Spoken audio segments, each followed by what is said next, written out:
Pernah nggak sih merasa kalau di dunia kerja yang serba cepat, kita tuh harus selalu kasih jawaban instan? Tapi, gimana kalau saya bilang, salah satu alat komunikasi paling ampuh dengan atasan Anda justru diam? Yap, hari ini kita akan kupas tuntas kekuatan diam yang strategis. Nah, kita mulai dari sini nih. Kutipan ini, wah kena banget kan? Rasanya kita semua pernah deh ngalamin tekanan buat langsung jawab atasan. Seolah-olah kalau kita cepat, berarti kita kompeten. Terus, kenapa ya kita bisa ngerasa gitu? Well, seringnya sih karena kita salah kaprah soal apa itu kompetensi. Di kepala kita, pemimpin yang hebat itu yang selalu satset, punya jawaban buat apa aja, detik itu juga.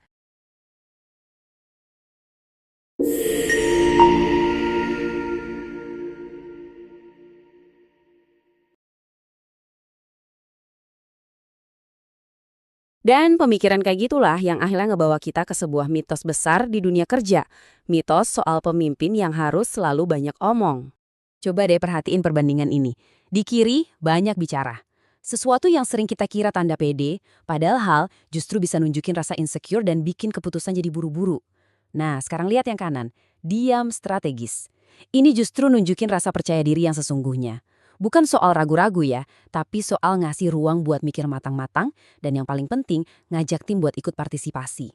Oke, jadi apa sih sebenarnya diam yang strategis itu? Ini lebih dari sekedar nggak ngomong loh. Nah, ini dia intinya. Diam yang strategis itu taktik yang aktif dan disengaja.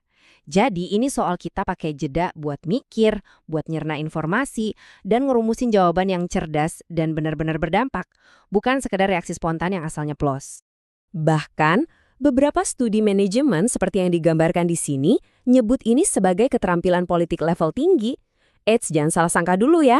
Ini bukan soal politik kantor yang negatif ya, tapi lebih ke kecerdasan emosional, kemampuan buat ngebaca situasi, ngertiin orang lain, dan pakai pemahaman itu buat mencapai tujuan bareng-bareng secara positif. Nah, disinilah bagian serunya.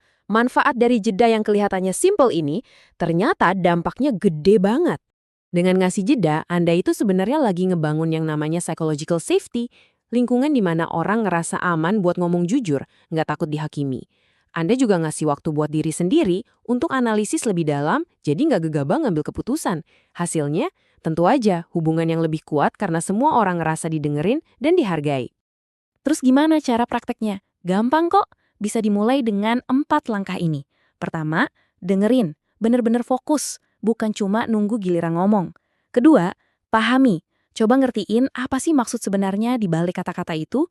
Ketiga, analisis opsinya. Nah, baru deh setelah itu yang keempat, Anda merespons dengan bijaksana. Kenapa sih ini penting banget? Angka 40% di layar ini nunjukin sesuatu yang cukup bikin ngeri. Menurut sebuah studi, segitulah jumlah karyawan yang ngaku pernah melakukan sabotase gara-gara konflik sama rekan kerja. Dan pemicu utamanya sering banget karena komunikasi yang jelek. Nah, jeda strategis ini jadi salah satu cara paling ampuh buat mencegah konflik semacam ini. Oke, sekarang yuk kita lihat gimana cara nerapinya di situasi nyata pas kita lagi di bawah tekanan. Coba bayangin skenario ini deh. Di tengah-tengah rapat, atasan Anda tiba-tiba ngeritik kerjaan Anda di depan semua orang. Wah, pasti langsung tegang dan nggak nyaman banget kan? Reaksi pertama kita apa coba?